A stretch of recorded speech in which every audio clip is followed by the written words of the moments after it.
Welcome to the NewsHour. Vice President Kamala Harris was in Houston today, honing her campaign message one day after President Biden explained why he exited the presidential race. Harris's likely nomination has former President Donald Trump and his team racing to shift their strategy following Mr. Biden's withdrawal. Our Laura Barone-Lopez has more. This morning, Harris in Houston addressing the first labor union to formally endorse her candidacy for the White House. Harris only mentioned her opponent's name once. Donald Trump and his extreme allies want to take our nation back to failed trickle-down economic policies, back to union busting,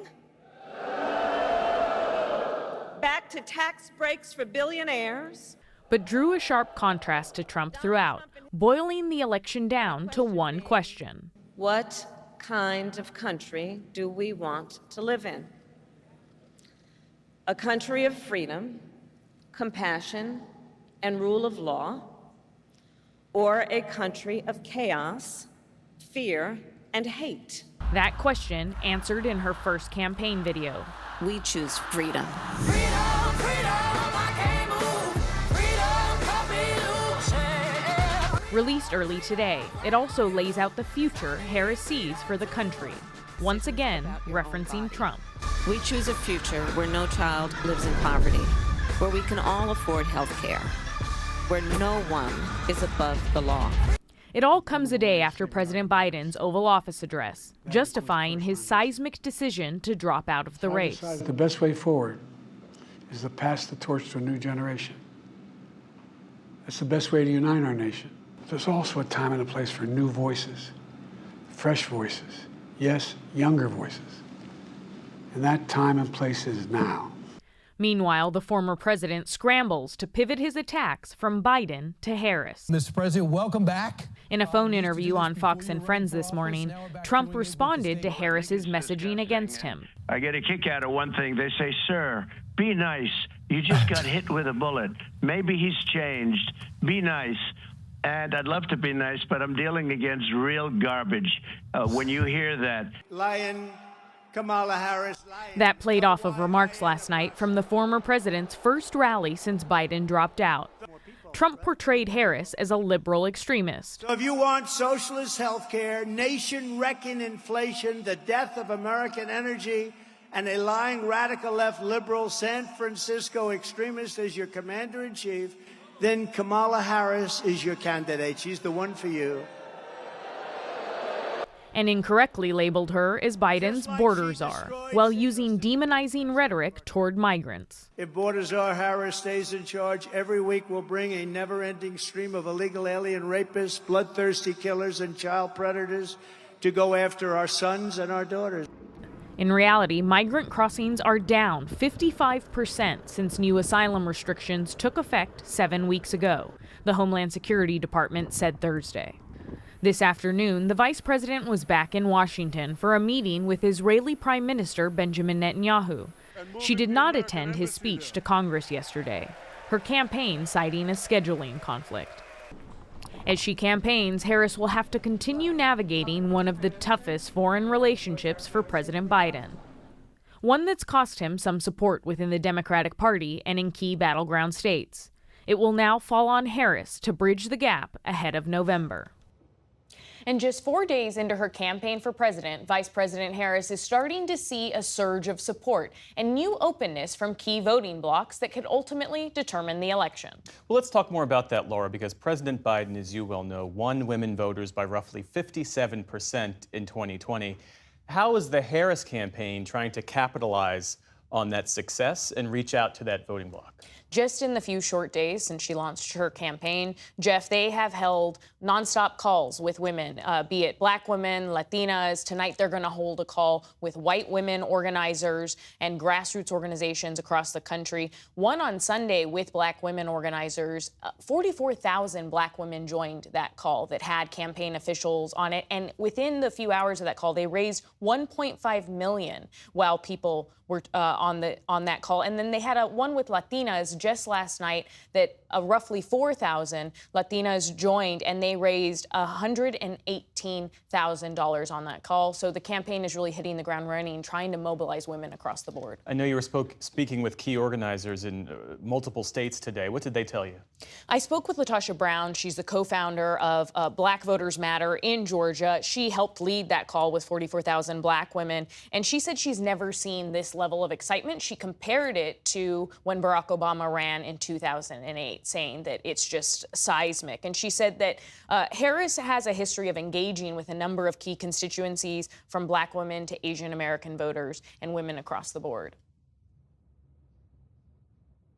As a vice president, has been leading on two issues that I think black women care deeply about. That's reproductive rights and voting rights. She has a particular kind of appeal to young people, because there were some young people that if there was a concern about the campaign, there were young people who are deeply, deeply upset with the current administration about Gaza.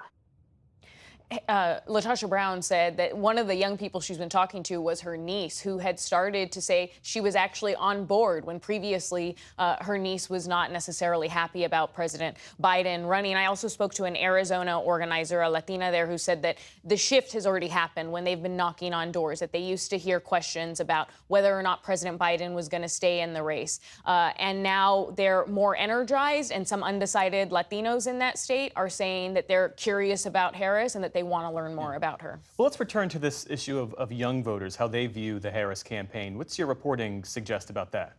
So we've spent some time in Michigan, my producer Shrey Poppet and I, and in April we held a roundtable with young voters under the age of 30, including two young women of color. And one of them, Saba said, we checked in on, she's an uncommitted voter, those voters that are not happy about President Biden's response to Israel, Gaza. And she said that she's unsure if she'll vote for Harris, but that she's much more open to her than she was to President Biden. And then we also checked in with a young black woman, Melinda Billingsley, who said that Biden was too moderate for her, but that she, if the election were held today, she would vote for Harris. And so she hopes that she hears more from Harris about criminal justice reform.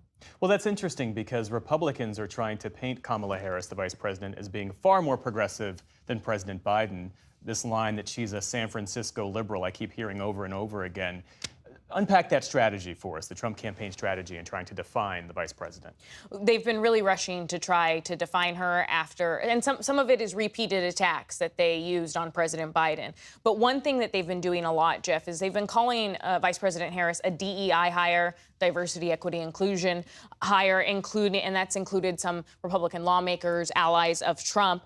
And Trump has also himself called Harris, quote, dumb as a rock. He did that this week on Truth Social, really questioning her qualifications for the job. And a lot of the black Democratic organizers that I spoke to said that calling Harris a DEI hire is just another dog whistle. And then Donald Trump again recently on the campaign trail repeatedly mispronounced Kamala Harris's name.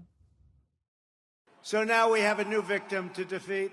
Lion Kamala Harris, Lion, L-Y-I-N apostrophe.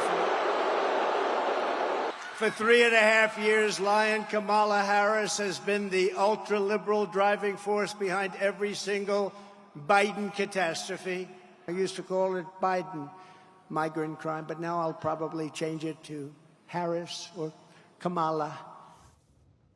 Her name is Kamala, and this is something that Donald Trump did in 2020 as well. He and his surrogates repeatedly mispronounced her name, and a lot of Democrats have said that it's just another dog whistle. Well, what's the campaign strategy for dealing with these attacks? Because I've spoken with Democratic strategists who say, yes, this is offensive, but Kamala Harris, the vice president, should not take the bait. She should rise above this. What's the campaign saying? So far, she hasn't been taking the bait. They haven't really been responding to this at all, Jeff. And in some cases, they're preempting it. So in the case of past comments made by Trump's vice presidential pick, J.D. Vance, Democrats are trying to get ahead of that, highlighting some disparaging comments he made in 2021.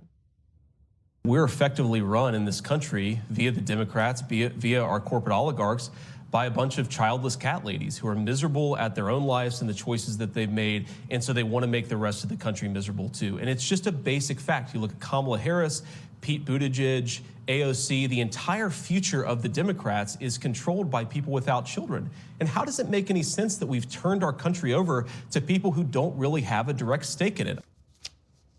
Kamala Harris is the stepmother to her husband's 2 children, and her family has come out defending her, as well as Doug Emhoff's ex-wife. And Democrats have highlighted those comments, Jeff, preempting a lot of those attacks and essentially trying to make the argument that Republicans are out of step with voters when it comes to reproductive rights and when it comes to privacy around family planning. Laura Barone Lopez, thanks as always for that great reporting. We appreciate it. Thank you.